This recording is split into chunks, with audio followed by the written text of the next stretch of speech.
آکانا محمد ابا احد من رجالکم ولکن رسول اللہ خاتم النبیین۔ سرکار علیہ الصلوۃ والسلام نے متعدد احادیث کے اندر یہ بات کو واضح فرمایا کہ میرے بعد کوئی نبی نہیں ہے،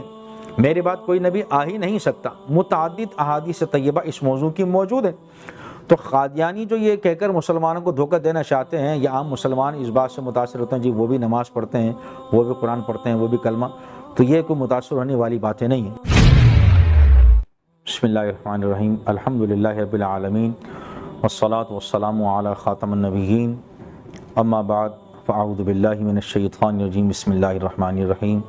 آکانا محمد ابا احد من رجالکم ولکن رسول اللہ خاتم النبیین۔ صدق اللہ مولانا العظیم وصدق رسولہ النبی الکریم الامین،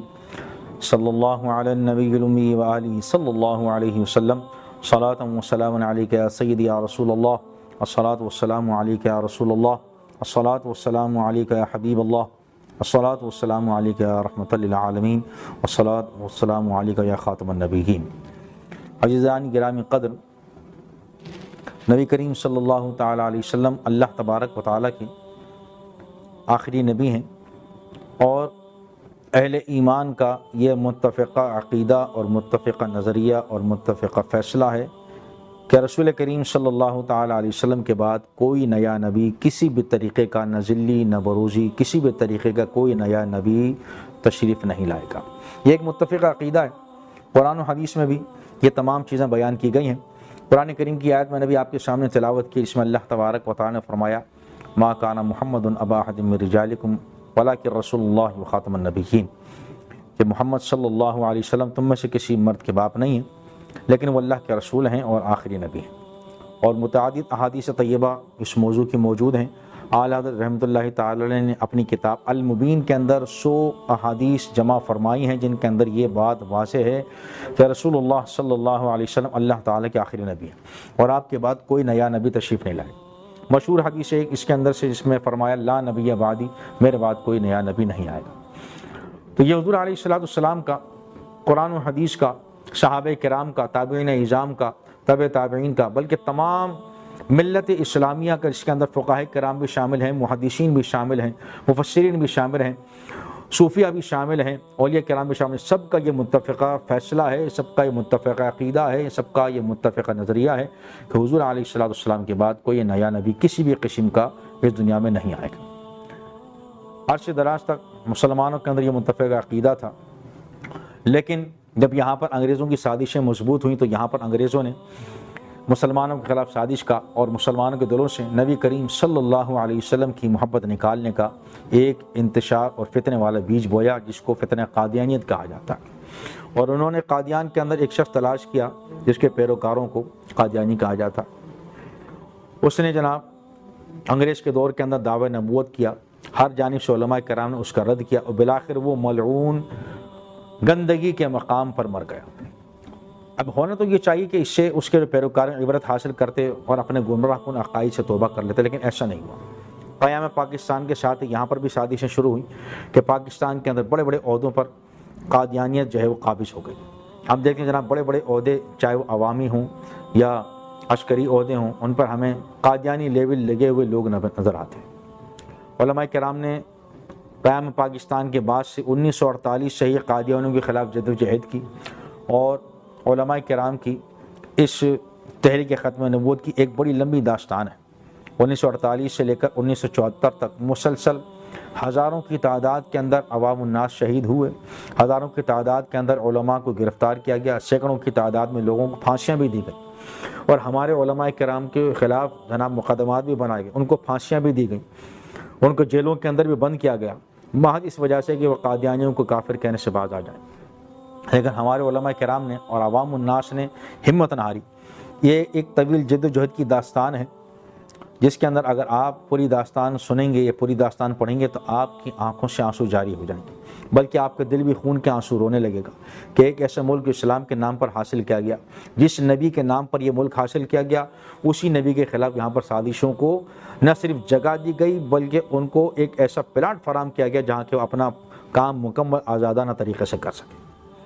تو ہمارے عوام الناس علماء اہل سنت نے قادیانیوں کے خلاف بڑی جد و جہد کی، اور بالآخر اللہ تبارک و تعالی نے 1974 میں وہ دن دکھایا 7 ستمبر کو، جب باقاعدہ طور پر اسمبلی سے گورنمنٹ سطح پر قانونی طریقے سے یہ اعلان ہوا اور یہ قانون پاس ہوا کہ قادیانیوں کا اسلام سے کوئی تعلق نہیں ہے، یہ کافر ہیں۔ قادیانیوں کے تمام گروپ، چاہے وہ لاہوری اپنے آپ کو کہتے ہوں یا احمدی کہتے ہوں، کسی بھی قسم کے کوئی گروپ کا اسلام سے کوئی تعلق نہیں ہے، یہ کافر ہیں۔ 7 ستمبر کو اللہ تبارک و تعالیٰ نے 1974 میں الحمدللہ یہ دن مسلمانوں کو دکھایا، جب باقاعدہ طور پر قانونی طریقے سے اور آئینی طریقے سے یہ اعلان ہوا اور اس بات کو آئین اور قانون کا حصہ بنا دیا گیا کہ قادیانیوں کا دین اسلام سے کوئی تعلق نہیں۔ الحمدللہ تعالیٰ اس وقت سے لے کر آج تک جب بھی سرکاری سطح پر کسی بھی قسم کا کوئی وزیر، کوئی عہدیدار جب حلف اٹھاتا ہے تو اس کے اندر واضح طور پر یہ کہتا ہے کہ رسول کریم صلی اللہ علیہ وسلم کو خاتم النبیین مانتا ہوں، اور اس بات کا اقرار کیا جاتا ہے کہ حضور علیہ السلام کے بعد کوئی نیا نبی نہیں آئے گا۔ میرے دوستو، جن علماء کرام نے قادیانیوں کو غیر مسلم قرار دینے میں بڑی کوششیں کی، ان میں بڑا نام جو آتا ہے حضرت علامہ عبدالستار خان نیازی رحمۃ اللہ تعالیٰ علیہ، اور علامہ شاہ احمد نورانی رحمۃ اللہ تعالیٰ علیہ، علامہ عبدالمصطفیٰ ازہری، علامہ شاہ طراب الحق صاحب رحمۃ اللہ تعالیٰ علیہ، مفتی ظفر علی نعمانی، مفتی وقار الدین صاحب، اور اس کے علاوہ جو دیوبندی حضرات ہیں ان کی طرف سے بھی بعض علماء کرام شامل تھے جنہوں نے قادیانیوں کو غیر مسلم قرار دینے کے اندر بھرپور طریقے سے محنت کی، اور بالآخر یہ نہیں کہ ایک دن انہوں نے قرارداد پیش کی منظور ہو گئی، بلکہ انہوں نے قرارداد پیش کی اور اس کے بعد کئی دن تک اسمبلی کے اندر وہ بحث چلتی رہی، اور کئی دن کے بعد بالآخر جو وہاں پر لبرل مائنڈ رکھنے والے لوگ تھے وہ بھی، اور جو مذہبی طبقہ تھا وہ بھی، اور اس کے علاوہ جتنے لوگ تھے وہاں پہ اب اسمبلی کے اندر اس وقت جو بھی ممبر تھے، سب کو اس بات پر متفق ہونا پڑا کہ ان قادیانیوں کا اسلام سے کوئی تعلق نہیں۔ میرے دوستو، ان تمام علماء کرام کی کاوشیں آج ہمارے سامنے، اور الحمدللہ تعالیٰ ان علماء کرام کی کاوشوں کی بدولت یہاں پر قادیانیت جو ہے وہ ختم ہو چکی ہے۔ لیکن افسوس کا مقام یہ ہے کہ قادیانیت ظاہری طور پر تو ختم ہو گئی، لیکن چوری چھپے وہ سازشی طریقے سے آج بھی پاکستان کے املاک کے اوپر اور مختلف عہدوں پر قابض ہونے کی کوشش کرتے رہتے ہیں۔ تو جو علماء کرام ہیں انہوں نے تو اپنا کام کر دیا اور عوام کے سامنے اس بات کو واضح کر دیا کہ صحیح کیا ہے، غلط کیا ہے۔ اب یہ عوام الناس کی ذمہ داری بنتی ہے کہ جس طرح لوگ اپنی دنیا کا خیال کرتے ہیں اس طرح کم سے کم اپنے عقیدے کی بھی حفاظت کریں، اور اپنے عقیدے کو بھی اپنی آنے والی نسلوں کے اندر منتقل کریں۔ ان کو یہ بتائیں کہ قادیانیت یہ اسلام کے خلاف ایک ناسور ہے، اس کا اسلام سے کوئی تعلق نہیں۔ کلمہ پڑھنے والے بہت ہیں اسلام کا۔ آپ کو میں ایک مثال بتاتا ہوں، ایک تاریخی واقعہ بتاتا ہوں، ایک مثال آپ کے سامنے دیتا ہوں۔ نبی کریم صلی اللہ علیہ وسلم کے دور کے اندر مسیلمہ کذاب نے یہ نبوت کا دعویٰ کر دیا اور کہا جی جناب معاذ اللہ استغفر اللہ ثم استغفر اللہ کہ جی میں بھی جو ہے وہ نبی ہوں۔ تو حضور علیہ السلام نے اس کی سرکوبی کے لیے لشکر روانہ فرمایا۔ اب جب مسلمانوں کو لشکر وہاں پر پہنچا، 40,000 جنگجو اس مسلمہ کذاب کے ساتھ تھے، اور مسلمانوں کی تعداد اس کی آدھی سے بھی کم تھی۔ وہاں پر صورتحال کیا تھی جناب علی؟ مسلمان جو وہاں پر جنگ کے اندر شریک تھے، صحابہ کرام بیان فرماتے ہیں ہم اللہ اکبر کا نعرہ لگاتے تو وہاں سے بھی اللہ اکبر کا جواب آتا، جب ہم اللہ کا نام لیتے وہاں بھی اللہ اکبر کا نعرہ آتا، جب ہم اذان دیتے تو وہاں سے بھی اذان کی آواز آتی تھی، ہم قرآن پڑھتے تھے تو وہاں سے بھی قرآن کی آواز آتی تھی۔ سب پریشان ہو گئے، بلا اگر ہم کریں تو کیا کریں، اپنے پرائی کی پہچان آخر کیسے ہو، یہ کیسے معلوم ہو کہ یہ مسلمان ہے اور یہ مسلمہ کذاب کا ساتھی ہے؟ تو اس وقت حضرت خالد بن ولید رضی اللہ تعالیٰ عنہ کی قیادت کے اندر مسلمانوں نے، صحابہ کرام نے فیصلہ کیا کہ ہم مسلمان نعرہ لگائیں گے یا محمد آقا۔ تو اس وقت حضور علیہ السلام کے نام کی پکار لگانے والا وہ مسلمان قرار پایا۔ تو اب اندازہ لگائیے، لوگ کہتے ہیں جناب کہ وہ بھی کلمہ پڑھتے ہیں جی، وہ بھی قرآن پڑھتے ہیں جی، وہ بھی ان کی بھی مسجدیں، ان کی بھی نماز ہے۔ تو ایسا نہیں ہے کہ ہر نماز پڑھنے والا مسلمان ہو، ایسا نہیں ہے کہ جناب کہ ہر نعرہ تکبیر لگانے والا مسلمان ہو۔ یہ تو حضور علیہ السلام کے دور میں ہو چکا ہے کہ اس بات کو بنیاد نہیں بنایا جا سکتا۔ بنیاد یہ ہے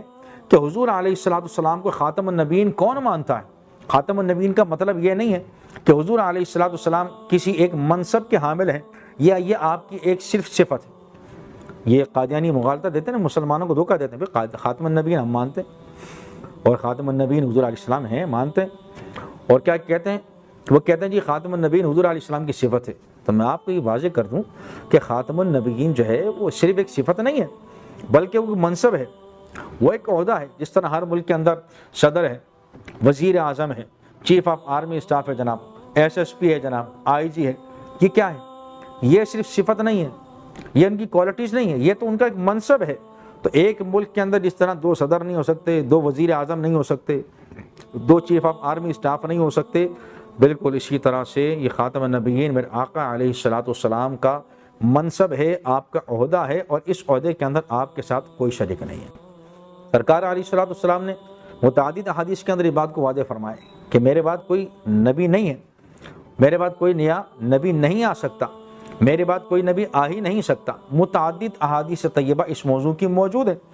تو قادیانی جو یہ کہہ کر مسلمانوں کو دھوکہ دینا چاہتے ہیں, یا عام مسلمان اس بات سے متاثر ہوتے ہیں جی وہ بھی نماز پڑھتے ہیں, وہ بھی قرآن پڑھتے ہیں, وہ بھی کلمہ, تو یہ کوئی متاثر ہونے والی باتیں نہیں ہیں. یہ تو مسلمہ کذاب کے جو ماننے والے تھے وہ بھی کرتے تھے, لیکن اس کے باوجود حضور علیہ الصلوۃ والسلام نے ان کے خلاف جہاد کا حکم فرمایا اور ان کو قتل کرنے کا حکم فرمایا. پھر یہ بات بھی قابل غور ہے کہ صرف مسلمہ کذاب کو ہی آپ نے جہنم حاصل کرنے کا حکم نہیں فرمایا تھا, بلکہ جو اس کا ساتھ دینے والے تھے ان کو بھی آپ نے فرمایا تھا یہ بھی سب اسی کے ساتھ ہیں, یہ سب اس کا ساتھ جہنم حاصل کیے جائیں. تو صرف قادیانی نہیں بلکہ جو قادیانیوں کی حمایت کرتے ہیں اور اپنا دین و ایمان کھو چکے ہیں, تو ان کا بھی دین اسلام سے کوئی تعلق نہیں بنتا.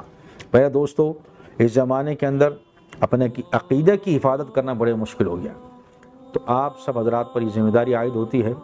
کہ قادیانیت کے حوالے سے اپنے عقائد کی حفاظت فرمائیں اور اپنے بچوں تک اسلامی عقائد کو منتقل کریں, اور 7 ستمبر کو بطور خاص ختم نبوت کے دن کے طور پر منایا جائے, اور خاص طور پر اس دن تاجدار ختم نبوت کے آپ نعرے بھی لگائیں, آپ تاجدار ختم نبوت کے اسٹیٹس بھی لگائیں,